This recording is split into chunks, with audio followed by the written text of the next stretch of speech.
Hi guys, मी प्रसाद स्वागत करत आहे तुमचे सुपर मॅथ्स या माझ्या यूट्यूब चॅनलवर. आणि आज आपण संख्याज्ञान या धड्याचा संख्येचे विस्तारित रूप व संख्यांचा लहान मोठेपणा म्हणजेच संख्यांचा क्रमसंबंध हे मुद्दे पाहणार आहोत. तर चला मग आपण सुरू करूया. संख्येचे विस्तारित रूप. तर संख्येचे विस्तारित रूप म्हणजे संख्येतील सर्व अंकांची स्थानिक किमतीच्या बेरजेच्या रूपात लिहिणे म्हणजेच त्या संख्येचे विस्तारित रूप होय. काय? संख्येतील सर्व अंकांची स्थानिक किमती बेरजेच्या रूपात लिहिणे म्हणजेच त्या संख्येचे विस्तारित रूप होय. काल आपण पाहिले की स्थानिक किंमत कशी काढावी व संख्यांच्या स्थानांची किमती काय असतात. तर तुम्हाला समोर एक तक्ता दिलेला आहे, त्यामध्ये संख्येतील अंकांची स्थाने व त्यांच्या स्थानिक किमती दिलेल्या आहेत. इथे एकका अंकाची स्थानिक किंमत 1 असते, दशकाची स्थानिक किंमत 10 असते, शतकाची स्थानिक किंमत 100 असते, हजारची स्थानिक किंमत 1000 आहे, 10,000ची स्थानिक किंमत 10,000 आहे, लक्षाची स्थानिक किंमत 1 लक्ष आहे, तर दशलक्षाची स्थानिक किंमत 10 लक्ष आहे. हा तक्ता आपण पाहिलेला आहे. तर आता आपण 56,43,215 या संख्येतील प्रत्येक अंकाची स्थानिक किंमत पाहू. तर तुम्ही पाहू शकता की 56,43,215 या संख्येतील प्रत्येक अंकाची स्थानिक किंमत आपण इथे काढलेली आहे. अंकांची स्थानिक किंमत कशी काढावी हा आपण कालच्या व्हिडिओमध्ये पाहिलेला आहे. जर तुम्ही कोणी पाहिला नसेल तो कालचा व्हिडिओ पाहून घ्या. इथे 5 अंक दशलक्षाच्या स्थानी असल्यामुळे त्याची किंमत 50 लक्ष आहे. 6 अंक लक्षाच्या स्थानी असल्यामुळे त्याची किंमत 6 लक्ष आहे. 4 अंक 10,000च्या स्थानी असल्यामुळे त्याची किंमत 40,000 आहे. 3 अंक हजारच्या स्थानी असल्यामुळे त्याची किंमत 3,000 आहे.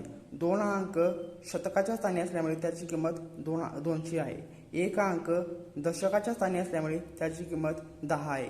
5 अंक एककाच्या स्थानी असल्यामुळे त्याची किंमत 5 आहे. तर आपण इथे 56,43,215 या संख्येतील प्रत्येक अंकाची स्थानिक किंमत काढलेली आहे. तर आता आपण त्याचे विस्तारित रूप कसे असते ते पाहू. विस्तारित रूप म्हणजे काय? त्या संख्येतील अंकांच्या स्थानिक किमतीची बेरीज म्हणजे त्या संख्येतील अंकाची स्थानिक किंमत ही बेरजेच्या स्वरूपात लिहिणे. तर 56,43,215 या संख्येचे विस्तारित रूप आपण 50 लाख प्लस 6 लाख अधिक 40,000 अधिक 3,000 अधिक 200 अधिक 10 अधिक 5 अशा प्रकारे लिहू शकतो. ह्या सर्व 56,43,215 या संख्येतील अंकांच्या स्थानिक किमती आहेत. आता आपण काही उदाहरणे पाहू. तर पहिले उदाहरण आहे 70,815. आपण या संख्येचे विस्तारित रूप कसे लिहिता येते ते पाहू. तर 70,815 या संख्येमध्ये 70815 हे अंक आहेत. तर याच्यामध्ये सुरुवातीचा जो अंक आहे तो 7 आहे व तो एकक दशक शतक हजार 10,000च्या स्थानी आहे. त्यामुळे त्याची स्थानिक किंमत ही 70,000 असणार. आधी त्यानंतरचा अंक हा 0 आहे. 0 हा अंक कोणत्याही स्थानी असला तर त्याची स्थानिक किंमत ही 0च राहते. त्यामुळे आपण इथे 0ची स्थानिक किंमत 0 असे लिहू. त्यानंतरचा अंक आहे 8. 8 हा अंक एकक दशक शतक शतकाच्या स्थानी आहे. तो 8 अंक शतकाच्या स्थानी असल्यामुळे त्याची स्थानिक किंमत ही 800 होणार. आधी त्यानंतरचा अंक आहे 1. 1 हा अंक दशकाच्या स्थानी म्हणजे एकक दशकाच्या स्थानी आहे. त्यामुळे त्याची किंमत 10 होणार. 5 हा अंक एककाच्या स्थानी आहे. त्यामुळे त्याची स्थानिक किंमत ही 5च राहणार. त्यामुळे आपण पाहू शकतो की 70,815 या संख्येचे विस्तारित रूप आपण 70,000 अधिक 0 अधिक 800 अधिक 10 अधिक 5 अशा स्वरूपात लिहू शकतो. आता आपण पुढचे उदाहरण घेऊ. पुढचे उदाहरण आहे 8,35,749. तर मी आता तुम्हाला सांगणार आहे की या संख्येचे विस्तारित रूप आपण लिहिताना सोप्या पद्धतीने किंवा ट्रिक वापरून कसे लिहू शकतो. तर आपण पाहू शकतो की सुरुवातीला 8 हा अंक आहे. तर 8 हा अंक लिहावा. 8 नंतर किती अंक आहेत? 1 2 3 4 5. इथे 8 नंतर 5 अंक आहेत. त्यामुळे मी 8 नंतर 5 शून्य देतो. 1 2 3 4 5 अधिक पुढचा अंक 3 आहे. त्यामुळे 3 लिहितो. त्याच्या पुढे 1 2 3 4. 3च्या पुढे 4 अंक आहेत. त्यामुळे मी इथे 4 शून्य देतो. प्लस 3 नंतर 5 अंक आहे, तो मी आहे तसा लिहितो. 5 नंतर 1 2 3 3 अंक आहेत, त्यामुळे मी 5 नंतर 3 शून्य देतो. अधिक पुढचा अंक आहे 7. 7च्या पुढे 1 2 2 अंक आहेत, त्यामुळे मी 7 नंतर 2 शून्य देतो. त्यानंतरचा अंक आहे 4. 4च्या पुढे केवळ एकच अंक आहे, त्यामुळे 4च्या पुढे 1 शून्य देतो. त्यानंतरचा अंक आहे 9. 9च्या पुढे कोणताही अंक नसल्यामुळे इथे आपण आहे तसे 9 असे लिहू. त्यामुळे आपण पाहू शकता की 8,35,749 या संख्येचे विस्तारित रूप 8,00,000 अधिक 30,000 अधिक 5,000 अधिक 700 अधिक 40 अधिक 9 अशा प्रकारे आपण लिहू शकतो. आता आपण पुढचे उदाहरण घेऊ. पुढचे उदाहरण आहे 86,95,210. हे उदाहरण सुद्धा आपण ट्रिकने सोडवू. याच्यामध्ये सुरुवातीचा अंक आहे 8. 8 नंतर 1 2 3 4 5 6 6 अंक आहेत, त्यामुळे मी 8 नंतर 6 शून्य देईन. 1 2 3 4 5, त्यामुळे तयार झालेली संख्या ही 80,00,000 असेल. त्यानंतर 6 अंक आहे, त्यामुळे मी 6 अंक लिहितो. त्या 6 नंतर 1 2 3 4 5 5 अंक आहेत, त्यामुळे मी 6च्या वर 5 शून्य लिहितो. 1 2 3 4 5. त्यानंतर 9 अंक आहे, तो मी आहे तसा लिहितो. 9 नंतर 1 2 3 4 4 अंक आहेत, त्यामुळे इथे 9च्या वरती मी 4 शून्य लिहितो. त्यानंतरचा अंक आहे 5. 5 नंतर 1 2 3 3 अंक आहेत, त्यामुळे मी 5 नंतर 3 शून्य लिहितो. अधिक त्यानंतरचा अंक आहे 2. 2 वरती 1 व 2 अंक आहेत, त्यामुळे 2 वरती 2 शून्य देईल. त्यानंतरचा अंक आहे 1. 1 नंतर 1 अंक आहे, त्यामुळे मी ते 1 शून्य देईल. त्यानंतर 0 आहे, त्यामुळे 0 हा कोणत्याही स्थानी असला तर त्याची स्थानिक किंमत 0च राहते. त्यामुळे 86,95,210 या संख्येचे विस्तारित रूप 80,00,000 प्लस 6,00,000 अधिक 90,000 अधिक 5,000 अधिक 200 अधिक 10 अधिक 0 अशा प्रकारे लिहिता येते. त्यानंतरची संख्या आहे 92,32,992.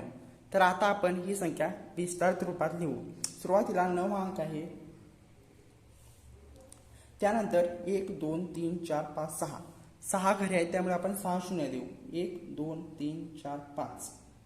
त्यानंतर 2 हा अंक आहे, 2 अंकावरती 1 2 3 4 5 5 अंक असल्यामुळे आपण 5 शून्य देऊ.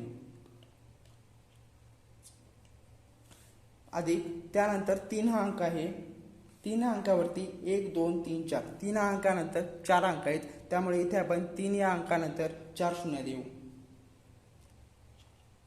अधिक त्यानंतरचा अंक 2 आहे, 2 नंतर 1 2 3 3 अंक असल्यामुळे आपण 3 शून्य देऊ. त्यानंतरचा अंक आहे 9. 9 नंतर 2 अंक आहेत, त्यामुळे आपण 2 शून्य देऊ. त्यानंतरचा अंक आहे परत 9 आहे, 9 नंतर 1 अंक आहे, त्यामुळे आपण 9 नंतर 1 शून्य देऊ. त्यानंतर 2 अंक आहे, 2 नंतर कोणतीही संख्या नाही, त्यामुळे आपण फक्त 2 लिहू. तर 92,32,992 या संख्येचे विस्तारित रूप 90,00,000 अधिक 2,00,000 अधिक 30,000 अधिक 2,000 अधिक 900 अधिक 90 अधिक 2 अशा प्रकारे आहे. आता आपण पाहू की विस्तारित रूपावरून संख्या कशी लिहावी. तर इथे तुम्हाला सुरुवातीला आपण सुरुवातीचे उदाहरण घेऊ. सुरुवातीला एक विस्तारित रूप दिलेलं आहे. 20,00,000 अधिक 7,00,000 अधिक 50,000 अधिक 3,000 अधिक 400 अधिक 80 अधिक 2. तर विस्तारित रूप दिले असता त्याचे संख्या लिहिताना आपण काय करायचे, सुरुवातीची जी संख्या विस्तारित रूपातील जी सुरुवातीची संख्या आहे ती घ्यावी. एकक दशक शतक हजार दशहजार लाख व दशलाख. याच्यामध्ये 2 अंक दशलाखाच्या घरामध्ये येतो, त्यामुळे 2 अंक मी दशलक्षाच्या घरामध्ये लिहितो. त्यानंतरची संख्या आहे 70,000. 70,000 मध्ये एकक दशक 7 लाख, त्याच्यामध्ये एकक दशक शतक हजार दशहजार लाख. लाखाच्या 7 अंक लाखाच्या स्थानी येतो, त्यामुळे मी 7 अंक लक्षाच्या ठिकाणी लिहितो. त्यानंतरची संख्या आहे 50,000. एकक दशक शतक हजार दशहजार. या संख्येमध्ये 5 अंक 10,000च्या स्थानी येत असल्यामुळे मी 5 अंक 10,000च्या स्थानी लिहितो. त्यानंतरचा अंक आहे, त्यानंतरची संख्या आहे 3000. त्यामध्ये एकक दशक शतक हजार. 3 हा अंक हजारच्या स्थानी येत असल्यामुळे मी तो हजाराच्या घरामध्ये लिहितो. त्यानंतर 400 ही संख्या आहे, त्यामध्ये एकक दशक शतक. 4 हा अंक शतकाच्या घरामध्ये येतो, त्यामुळे मी 4 अंक शतकाच्या घरी लिहितो. त्यानंतर संख्या आहे 80. त्यामध्ये एकक दशक 8 अंक दशकाच्या घरात येतो, त्यामुळे मी 8 अंक दशकाच्या घरी लिहितो. त्यानंतर 2 अंक एककाच्या घरात येतो. त्यामुळे 20 लक्ष अधिक 7 लक्ष अधिक 50,000 अधिक 3,000 अधिक 400 अधिक 80 अधिक 2 या विस्तारित रूपाची संख्या आपण 27,53,482 अशी लिहू शकतो. किती? 27,53,482. आता आपण पुढचे उदाहरण पाहू. पुढच्या उदाहरणामध्ये 90 लक्ष ही पहिली संख्या आहे, त्यामुळे एकक दशक शतक हजार 10,000 लाख 10 लाख. 9 हा अंक 10 लाखाच्या स्थानी येतो, त्यामुळे आपण 9 अंक 10 लाखाच्या स्थानी लिहू. पुढच्या संख्येमध्ये एकक दशक शतक हजार 10 लाख 10,000 लाख. 5 अंक लाखाच्या घरामध्ये येतो, त्यामुळे आपण तो लक्षाच्या घरात लिहू. पुढच्या संख्येत 0 अंक आहे, तो आपण थोड्या वेळाने त्याचे डिस्कस करू. त्यानंतर त्याच्या पुढील संख्येमध्ये एकक दशक शतक हजार. 4 अंक हजाराच्या घरामध्ये येत असल्यामुळे तो आपण हजाराच्या स्थानी लिहू. आता त्यानंतर एकक दशक शतक. 5 अंक शतकाच्या घरामध्ये येतो, त्यामुळे तो आपण शतकाच्या घरी लिहू. त्यानंतर 0 आहे, त्याचा विचार आपण नंतर करू. त्यानंतर 6 अंक एकटाचा आहे, त्यामुळे तो एककाच्या घरामध्ये लिहू. आता आपण इथे 10,000 व दशक ही 2 घरे रिकामी राहिलेली आहेत. तसेच या संख्येमध्ये 2 शून्य आहेत, त्यामुळे मी 1 शून्य 10,000च्या स्थानी व 1 शून्य दशकाच्या स्थानी लिहितो. इथे 0 असण्याचे कारण म्हणजे 0 कोणत्याही स्थानी असले तरी त्याची स्थानिक किंमत ही 0च असते, त्यामुळे आपण इथे 0 ही संख्या लिहू फक्त. त्यामुळे या विस्तारित रूपाची संख्या 95,04,506 अशी होईल. चला तर मग आपण पुढचे उदाहरण पाहू. पुढच्या उदाहरणामध्ये सुरुवातीच्या संख्येत एकक दशक शतक हजार 10,000. 6 अंक 10,000च्या स्थानी आहे, त्यामुळे मी 10,000च्या घरात लिहितो. पुढे एकक दशक शतक हजार. 4 हा अंक हजारच्या घरात आहे, त्यामुळे मी हजारच्या घरामध्ये लिहितो. त्यानंतर एकक दशक शतक 6 अंक शतकाच्या स्थानी आहे, त्यामुळे मी शतकाच्या स्थानी लिहितो. पुढे एकक दशक 7 अंक दशकाच्या स्थानी आहे व 9 अंक एककाच्या स्थानी आहे, त्यामुळे 60,000 अधिक 4,000 अधिक 600 अधिक 70 अधिक 9 या विस्तारित रूपाची संख्या आपण 64,679 अशा प्रकारे लिहू शकतो. किती? 64,679. आता चौथे जे उदाहरण आहे ते तुमच्यासाठी आहे, ते तुम्ही करून पहा. तर आता आपण या प्रकरणातील शेवटचा मुद्दा सुरू करत आहोत, जो आहे संख्यांचा लहान मोठेपणा म्हणजेच संख्यांचा क्रमसंबंध. तर संख्यांचा लहान मोठेपणा ठरवण्यासाठी आपण 2 चिन्हांचा वापर करतो. ही ती चिन्ह आहेत. तर या चिन्हाला आपण मोठे आहे असे म्हणतो, तर या चिन्हाला आपण लहान आहे असे म्हणतो. याचा वापर कसा करायचा ते आपण पुढे पाहणार आहोत, पण याचे वाचन करताना हा मोठा आहे व लहान आहे अशा प्रकारे आपण करतो. तर आता आपण पाहू की या 2 चिन्हांचा वापर आपण कसा करावा. आता इथे तुम्हाला मी 2 संख्या दिल्या आहेत, एक आहे 5 व दुसरी आहे 7. तर याच्यामध्ये मोठी संख्या 7 ही आहे, त्यामुळे 7 या संख्या मोठे दर्शवताना इथे असे चिन्ह लिहावे. म्हणजे जी संख्या मोठी आहे तिच्याकडे 2 टोके असतील अशा प्रकारे चिन्ह लिहावे. आता आपण पुढचे उदाहरण पाहू. 11 व 9. याच्यामध्ये 11 ही संख्या मोठी आहे व 9 ही संख्या लहान आहे. तर याच्यामध्ये वापरताना आपण हे चिन्ह वापरणार आहोत, कारण 11 ही संख्या मोठी असल्यामुळे त्याच्याकडे 2 टोके असणार चिन्ह वापरावे. मी परत सांगतो, जी संख्या मोठी आहे तिच्याकडे 2 टोकं असतात, तर जी संख्या लहान आहे त्याच्याकडे 1 टोक असते. इथे पाहू शकता 11 ही संख्या मोठी आहे त्यामुळे तिच्याकडे 1 व 2 ही 2 टोके असे आहेत व 9 ही संख्या लहान असल्यामुळे तिकडे एकच टोक आहे. संख्यांचा लहान मोठेपणा ठरवण्यासाठी काही नियम आहेत, ते नियम आता आपण पाहू. तर पहिला नियम आहे की ज्या संख्येमध्ये अंक जास्त ती संख्या मोठी असते. ज्या संख्येमध्ये अंक जास्त ती संख्या मोठी असते. याच्यामध्ये 8 आहे की त्या संख्येची सुरुवात ही शून्यापासून होता कामा नये, म्हणजेच शून्याव्यतिरिक्त त्या संख्येची सुरुवात असावी. तर आता आपण बघू की तुम्हाला इथे दोन संख्या दिलेल्या आहेत. एक आहे 5705 तर दुसरी आहे 15705. आपण संख्या मोजू शकतो. पहिल्या संख्येत 1 2 3 4 4 अंक आहेत, तर दुसऱ्या संख्येत 1 2 3 4 5 5 अंक आहेत. त्यामुळे 15705 ही संख्या मोठी आहे, त्यामुळे तिच्याकडे 2 टोके असलेले चिन्ह आपण असे करू. तर आता पुढची संख्या पाहू. पुढची संख्या आहे 813 व त्यानंतर आहे 3225. याच्यामध्ये पहिल्या संख्येमध्ये 1 2 3 अंक आहेत, तर दुसऱ्या संख्येमध्ये 1 2 3 4 4 अंक आहेत. त्यामुळे 3225 ही मोठी संख्या आहे, त्यामुळे आपण असे चिन्ह वापरू शकतो. आता आपण दुसरा नियम पाहू. नियम असा आहे की जर संख्येतील अंकांची संख्या समान असेल तर ज्या संख्येच्या सुरुवातीचा अंक मोठा ती संख्या मोठी. काय? जर संख्येतील अंकांची संख्या समान असेल तर ज्या संख्येचा सुरुवातीचा अंक मोठा ती संख्या मोठी. आपण उदाहरणे पाहू. इथे पहिल्या उदाहरणामध्ये दोन संख्या दिलेल्या आहेत. 22,74,705 व दुसरी आहे 12,74,705. आपण पाहू शकता की पहिल्या संख्येमध्ये 1 2 3 4 5 6 7 7 अंक आहेत व दुसऱ्या संख्येमध्ये सुद्धा 1 2 3 4 5 6 7 7 अंक आहेत. पण पहिल्या संख्येची सुरुवात ही 2 ने झालेली आहे व दुसऱ्या संख्येची सुरुवात ही 1 ने झालेली आहे. पण आपला नियम काय सांगतो? ज्या संख्येचा सुरुवातीचा अंक मोठा ती संख्या मोठी. इथे 2 हा अंक 1 पेक्षा मोठा असल्यामुळे 22,74,705 ही संख्या मोठी आहे, त्यामुळे आपण तिच्याकडे असे चिन्ह वापरू शकतो. आता दुसऱ्या उदाहरणामध्ये पहिली संख्या आहे 8,315 व दुसरी संख्या आहे 5,431. या संख्येमधील अंकांची संख्या समान आहे, पण पहिली संख्येचा अंक 8 आहे तर दुसऱ्या संख्येचा सुरुवातीचा अंक आहे 5 आहे. त्यामुळे आपल्या नियमानुसार 8 हा अंक 5 पेक्षा मोठा असल्यामुळे 8,315 ही संख्या 5,431 पेक्षा मोठी आहे, त्यामुळे आपण असे चिन्ह वापरतो. आता आपण पाहू की यांचा वाचन कसे करावे.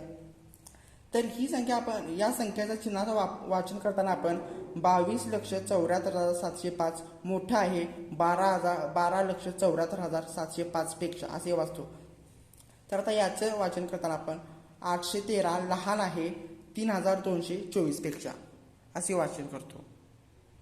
आता आपण शेवटचा नियम पाहू. नियम असा आहे की जर संख्येतील अंकांची संख्या समान व सुरुवातीचे अंक सारखे असतील तर पुढील अंकावरून लहान मोठेपण ठरवावे. जर संख्येतील अंकांची संख्या समान व सुरुवातीचे अंक सारखे असतील तर पुढील अंकांवरून लहान मोठेपण ठरवावे. आपण पहिल्या नियमामध्ये काय केले की जर अंकांची संख्या पाहिली, दुसऱ्या नियमामध्ये सुरुवातीचे अंक पाहिले, पण आता तिसऱ्या नियमात काय सांगितले? अंकांची संख्या ही सारखीच आहे पण व सुरुवातीचा अंकही सारखाच आहे, तर आपण संख्यांचे लहान मोठेपण कसे ठरवावे. तर आता आपण पहिले उदाहरण पाहू. पहिल्या उदाहरणामध्ये 35,80,177 ही पहिली संख्या आहे, तर 35,88,172 ही दुसरी संख्या आहे. याच्यामध्ये अंकांची संख्या 7 व 7 आहे, म्हणजे अंकांची संख्या समान आहे. तर सुरुवातीचा अंक 35 व 35 हे सुद्धा सारखे आहे. तर आता आपण सुरुवातीचा 3 अंक दोन्हीकडे सारखाच आहे, दुसरा अंक 5 हा सुद्धा दोन्हीकडे सारखा आहे. तर आता आपण याची किंमत ठरवताना तिसऱ्या अंकावरून ठरवू. तिसरा अंक सुद्धा सारखाच आहे, तर किंमत ठरवताना आपण चौथ्या अंकावरून ठरवू. तर इथे 1 2 3 4 चौथा अंक हा 0 आहे, तर इथे 1 2 3 4 चौथा अंक आहे 8 आहे. त्यामुळे 8 हा अंक 0 पेक्षा मोठा असल्यामुळे 35,88,172 ही संख्या मोठी असेल. आता आपण पुढचे उदाहरण पाहू. 7,053 ही पहिली संख्या आहे, तर 7,067 ही दुसरी संख्या आहे. याच्यामध्ये अंकांची संख्या ही समानच आहे. सुरुवातीचा अंक 7 दोन्हीकडे समान आहे. 2 नंबरचा अंक 00 हाही दोन्हीकडे समान आहे, पण 3 नंबरला इथे 5 आहे तर इथे 6 आहे. 6 अंक 5 पेक्षा मोठा असल्यामुळे 7,067 ही संख्या 7,053 पेक्षा मोठी असणार, त्यामुळे आपण असे चिन्ह वापरू शकतो. आता आपण काही उदाहरणे पाहू. प्रश्न काय आहे? चौकटीत योग्य चिन्ह लिहा. तर पहिल्या उदाहरणामध्ये संख्या आहे 3,45,000 व दुसरी संख्या आहे 2,95,000. आपण पाहू शकता की पहिला नियम लागू करून पाहू. 1 2 3 4 5 6 पहिल्या संख्येत 6 अंक आहेत, तर दुसऱ्या संख्येत 1 2 3 4 5 6, दुसऱ्या संख्येमध्ये पण 6 अंक आहेत. त्यामुळे आता इथे आपण पहिला नियम लावू शकत नाही. आता आपण दुसरा नियम पाहू. दुसरा नियम काय सांगतो की ज्या संख्येचा सुरुवातीचा अंक मोठा ती संख्या मोठी. तर इथे या संख्येमध्ये सुरुवातीला 3 अंक आहे, तर इथे सुरुवातीला 2 अंक आहे. 3 हा अंक 2 पेक्षा मोठा असल्यामुळे 3,45,000 ही संख्या 2,95,000 पेक्षा मोठी असणार. त्यामुळे मी इथे हे चिन्ह वापरतो. आता आपण दुसरे उदाहरण पाहू. दुसरे उदाहरण आहे 2,20,425 व दुसरी संख्या आहे 32,531. तर याच्यामध्ये आपण पहिला नियम लागू करून पाहू. याच्यामध्ये 1 2 3 4 5 6 6 अंक आहेत व याच्यामध्ये 1 2 3 4 5 5 अंक आहेत. इथे 6 अंक आहेत व इथे 5 अंक आहेत. त्यामुळे ही संख्या मोठी असणार. 2,20,425 ही संख्या 32,531 पेक्षा मोठी आहे. त्यामुळे आपण इथे मोठी आहे हे चिन्ह वापरू शकतो. आता आपण तिसरे उदाहरण पाहू. तिसरे उदाहरण आहे 35,33,302 व त्यातील दुसरी संख्या आहे 35,32,302. याच्यामध्ये जवळजवळ एक अंक सोडला तर सर्व अंक समान आहेत. आपण पहिला नियम लागू करून पाहू. 1 2 3 4 5 6 7 इथे 7 अंक आहेत. 1 2 3 4 5 6 7 इथेही 7 अंक आहेत. त्यामुळे पहिला नियम लागू होत नाही. दुसरा नियम लागू करून पाहू. सुरुवातीचा अंक 3 आहे, इथे सुरुवातीचा अंक 3 आहे. त्यामुळे दुसरा नियमही लागू होत नाही. आता आपण पाहू शकतो की इथे सुरुवातीचा अंक समान आहे, 2 नंबरचा अंक सुद्धा समान आहे, 3 नंबरचा अंक सुद्धा समान आहे, तर 4 नंबरचा अंक भिन्न आहे म्हणजेच वेगळा आहे. या संख्येमध्ये 4 नंबरचा अंक 3 आहे, तर या संख्येमध्ये 4 नंबरचा अंक 2 आहे. 3 हा अंक 2 पेक्षा मोठा असल्यामुळे 35,33,302 ही संख्या मोठी आहे. इथे आपण आणखीन एक उदाहरण पाहू. उदाहरणामधील पहिली संख्या आहे 8,315 व दुसरी संख्या आहे 12,534. याच्यामध्ये आपण पहिला नियम वापरू. 1 2 3 4 इथे 4 अंक आहेत, तर इथे 1 2 3 4 5 5 अंक आहेत. त्यामुळे इथे पहिला नियम लागू पडतो. त्यामुळे 12,534 ही संख्या मोठी आहे 8,315. त्यामुळे इथे आपण लहान आहे हे चिन्ह वापरू. या चिन्हाचे वाचन करताना आपण 8,315 लहान आहे 12,534 असा करू शकतो. तर इथे आज आपल्या इथे प्रकरण संपले आहे. तर आपण पुढचे प्रकरण पुढच्या व्हिडिओमध्ये चालू करू.